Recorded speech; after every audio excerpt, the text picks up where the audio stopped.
ব্যথা, কোমর ব্যথা, হাত পায়ে ব্যথা, মাজায় ব্যথা যদি থাকে, তাহলে এই লবঙ্গ যদি দীর্ঘ কিছুদিন যদি আপনি এই 3টি 4টা যদি লবঙ্গ একসাথে করে তুলসী গাছের পাতা, পুদিনা পাতা, এলাচ এবং 4-5টা লবঙ্গ একসাথে করে ফুটন্ত গরম পানিতে যদি সেদ্ধ করে এই পানি চার মতো কিছুদিন খেতে পারেন, তাহলে তাদের এই কোমর ব্যথা,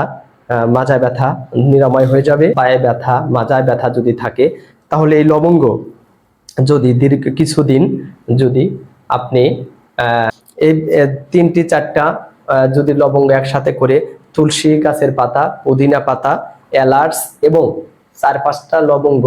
একসাথে করে ফুটন্ত গরম পানিতে যদি সেদ্ধ করে এই পানি চার মতো কিছুদিন খেতে পারেন, তাহলে তাদের